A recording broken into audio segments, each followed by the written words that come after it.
all the obstacles that you remove to find love are the same obstacles that you need to remove to support beingness.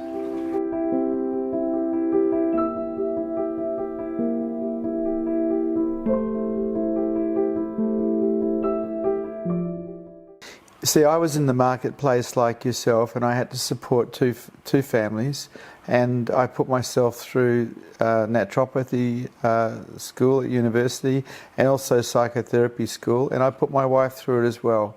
And I had to earn all the money because she didn't earn any money at the time, and I had to do all of that while having my spiritual practices.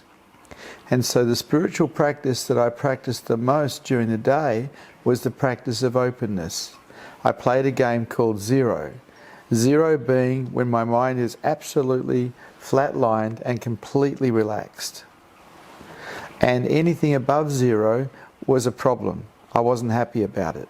And so I'd actually find ways to come back to zero. Now, nobody knew that I was doing this. This is my game, and I called it the game of zero. But it was really the practice of opening and opening and opening and opening and removing any belief system that created closure in myself. Then at night time, after my family went to bed, and they went to bed about 9 o'clock, that's when I used to meditate and self-inquire.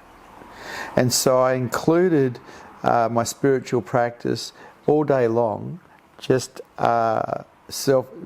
basically practicing openness until I started to wake up.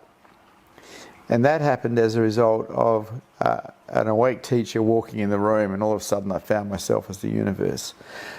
From that time on, I changed my practice from openness and meditation to pure self-inquiry, asking the question, what's aware? Now at that stage I became rather useless in the world, because self-inquiry, if done correctly, is not something that you can really do and be in the world with people. I was in the world with people still, but it was difficult.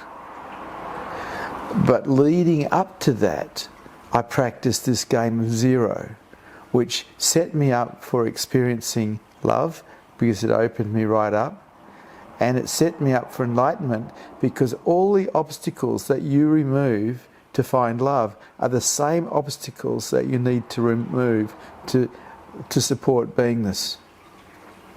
So you have a mind that will support beingness.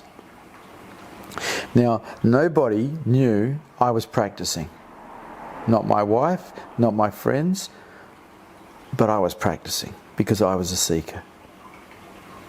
And I was still seeing clients all day long as a naturopath and a psychotherapist. So I was still doing my work, and up until 9 o'clock, I used to pull computers apart and put them back together because I used to love computers. But the practices were there. They weren't obvious to anyone except me. The practice of openness actually diminishes the I. It ends up with you being a nobody going nowhere, which is very beautiful.